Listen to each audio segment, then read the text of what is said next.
রেস্টুরেন্টের মতো করে চাউমিন আপনারা হয়তো অনেকেই বাসায় তৈরি করেছেন, কিন্তু আজকে আমি তৈরি করে দেখাবো ঘরোয়া উপকরণ দিয়ে আর ঠিক কি পদ্ধতি ফলো করলে স্বাদ একেবারেই রেস্টুরেন্টের মতো হয় সেই রেসিপি। আর স্পেশালি চাউমিন রান্না করার খুঁটিনাটি বিষয় এই ভিডিওতে দেখানোর চেষ্টা করব।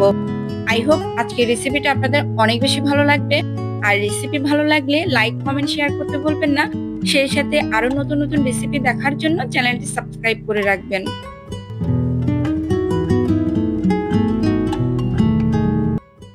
বাংলাদেশের সুপার শপ বা দোকানগুলোতে যে ধরনের চাউমিন পাওয়া যায় আমি ঠিক ওই টাইপেরই চাউমিনটা নিয়েছি। আর এগুলো দেখে নিশ্চয়ই বুঝতে পেরেছেন একটু মোটা টাইপের। অবশ্যই আপনাকে রেস্টুরেন্ট স্টাইলে রান্না করতে হলে এই মোটা টাইপেরই চাউমিন নুডলসটা নিতে হবে।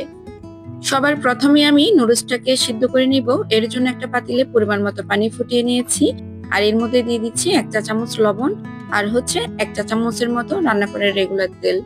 নুডলস সিদ্ধ করার ক্ষেত্রে যদি সামান্য একটু তেল ব্যবহার করা হয় তাহলে কিন্তু স্টিকি বা একটার গায়ে একটা লেগে থাকবে না। তো আমি সামান্য একটু নেড়ে চেড়ে মিশিয়ে নিয়েছি। পানিটা যখন খুব ভালো করে ফুটে আসবে এর মধ্যে সম্পূর্ণ 1 প্যাকেট নুডলস দিয়ে দিচ্ছি। আর এখানে 300 গ্রাম নুডলস আছে। নিশ্চয়ই খেয়াল করেছেন রেস্টুরেন্টের নুডলস গুলো একটু লম্বা টাইপের হয়। তো আমরাও কিন্তু আজকে রেস্টুরেন্ট স্টাইলে রান্না করার ট্রাই করছি ঘরোয়া উপকরণ দিয়ে। তাই আমরাও সম্পূর্ণ আস্ত নুডলসটাকে সিদ্ধ করে নিচ্ছি।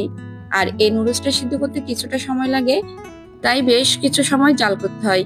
আর জাল করার সময় এভাবে একটু নেড়ে চেড়ে দিবেন, না হলে কিন্তু পাতিলের নিচে লেগে যাবে। আপনাকে দাঁড়িয়ে থেকেই এই নুডলসটাকে ভালোভাবে সিদ্ধ করে নিতে হবে। খেয়াল রাখবেন নুডলসটা যেন নরম না হয়। নরম হয়ে গেলে যেমন খেতে ভালো লাগবে না, ঠিক শক্ত থাকলেও কিন্তু এই নুডলসটা খেতে ভালো লাগে না। আর এটা সাধারণত আমাদের বাংলাদেশের যে সিদ্ধ চাল আছে সেটার মতোই আমার মনে হচ্ছিল সিদ্ধ করার সময়, কারণ এটা একটু শক্ত টাইপের, অনেক সময় লাগে এটা সিদ্ধ হতে। আমি 90% এর মতো এটাকে সিদ্ধ করেছি, বাকি 10% আমরা যখন আবার কুক করব তখন এটাকে সিদ্ধ করে নেব। আর 6 থেকে 7 মিনিট লেগেছে ঠিক আমার এটা সিদ্ধ করতে। এবার চুলা থেকে নামিয়ে একটা স্ট্যান্ডারের সাহায্যে ঠান্ডা পানি দিয়ে ধুয়ে পরিষ্কার করে নিব। এই পর্যায়ে একটা পাত্রে নিয়ে নিচ্ছি ফ্রিজে রাখা ঠান্ডা বরফ পানি। এখন যেটা করতে হবে, এই ঠান্ডা বরফ পানিতে নুডলস গুলো ভিজিয়ে রাখতে হবে 1 মিনিটের মতো। ঠিক 1 মিনিটের মতো নুডলস গুলোকে ভিজিয়ে ঠান্ডা করে তারপর আবারও স্ট্যান্ডারে রেখে পানিটাকে ভালোভাবে ঝরিয়ে নিতে হবে। অবশ্যই এই চাউমিন রান্না করার ক্ষেত্রে আমার এই স্টেপটা ফলো করবেন, তাহলে নুডলসটা অনেক বেশি ঝরঝরে থাকবে। তো আমি আবারও ঠান্ডা পানি থেকে তুলে পানিটা খুব ভালোভাবে ঝরিয়ে নিয়েছি। এই পর্যায়ে দিয়ে দিচ্ছি 1 চা চামচের মতো রান্না করে রেগুলার তেল। সিদ্ধ করার পর যদি এভাবে একটু তেল দিয়ে নুডলসের গায়ে মেখে দেওয়া যায় তাহলে একদম ঝরঝরে থাকবে। তাছাড়া একটার গায়ে একটা লেগে থাকার সম্ভাবনা টোটালি থাকবে না। তো আমি কিছুটা তেল দিয়ে এভাবে একটু সামান্য মেখে নিচ্ছি। এখন একটা বাটিতে নিয়ে নিচ্ছি 1 টেবিল চামচ টমেটো সস, 1 টেবিল চামচ চিলি সস, হাফ চা চামচ চিনি, 1/4 চা চামচ টেস্টি সল্ট, 1 চা চামচ কর্নফ্লাওয়ার, 1 চা চামচ গোলমরিচের গুঁড়া। সেই সাথে দিয়ে দিচ্ছি 1 চা চামচ সয়া সস আর 1 টেবিল চামচের মতো ঠান্ডা নরমাল পানি। এখন সবকিছু খুব ভালো করে মিক্স করে নিব। চাউমিন রান্না করার জন্য এটা আমাদের মূল উপকরণ। এখানে বাড়তি আর কোনো ধরনের সস ব্যবহার করা লাগবে না। সয়া সসটা কিন্তু প্যাকেটের সাথে পেয়ে যাবেন, তবে পরিমাণ যদি কম বেশি মনে হয় টেস্ট অনুযায়ী বাড়িয়ে দিতে পারেন। এবার চুলায় একটা কড়াই বসিয়ে দিয়ে দিচ্ছি 3 টেবিল চামচের মতো রান্না করে রেগুলার তেল আর 1 চা চামচ আদা বাটা, 1 চা চামচ রসুন বাটা। এবার অ্যাড করে দিচ্ছি ছোট ছোট কিউব করে কেটে রাখা 250 গ্রাম গরুর মাংস। আপনারা চাইলে কিন্তু চিকেন দিয়েও এই চাউমিনটা রান্না করতে পারবেন, তবে আমার কাছে মনে হয় চাউমিন গরুর মাংস দিয়ে রান্না করলেই খেতে বেশি ভালো লাগে। চেষ্টা করবেন গরুর মাংস দিয়ে রান্না করার জন্য। খাসির মাংস অথবা মুরগির মাংস দিয়ে রান্না করলেও খেতে ভালো লাগে। তো আমি মাংসগুলোকে খুব ভালোভাবে সিদ্ধ করে নিব। যতক্ষণ না মাংসটা সফট হচ্ছে ততক্ষণ পর্যন্ত সিদ্ধ করে নিতে হবে।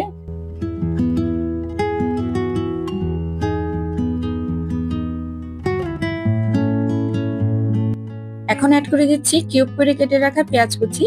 আর পেঁয়াজটা কিন্তু নুডলসের সবজি হিসেবে ইউজ করা হয়।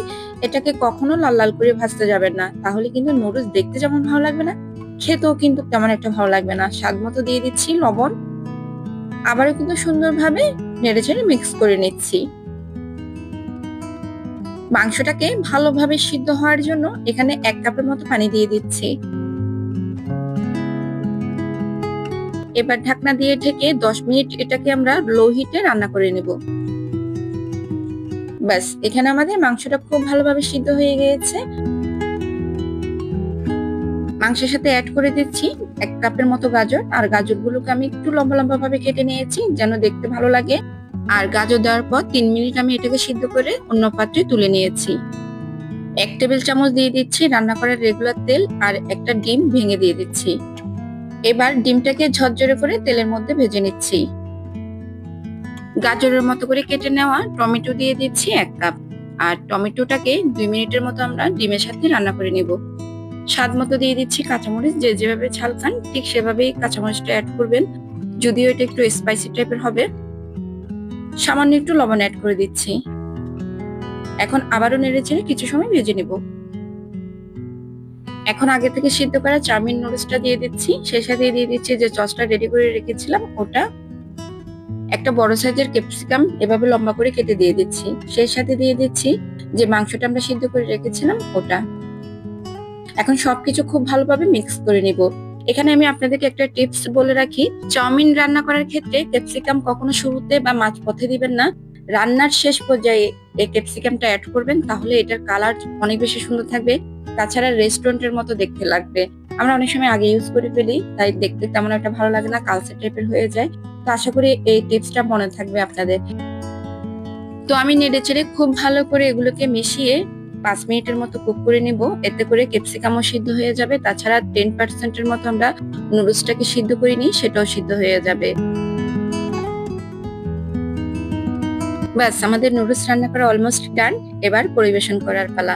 আপনারাই দেখে বলুন রেস্টুরেন্টের মতো হয়েছে কিনা, আর স্বাদ কেমন হয়েছে সেটা আপনাদেরকে রান্না করে খেয়ে বলতে হবে। অবশ্যই রান্না করে খেয়ে আমার কমেন্ট বক্সে জানাবেন খেতে কেমন লেগেছে। ভিডিওর শেষ পর্যায়ে আপনাদের কাছে একটা অনুরোধ রইল, খাবার কখনো অপচয় করবেন না, যতটুকু প্রয়োজন অতটুকুই রান্না করবেন। তো আজকের মতো বিদায় নিচ্ছি, আল্লাহ হাফেজ।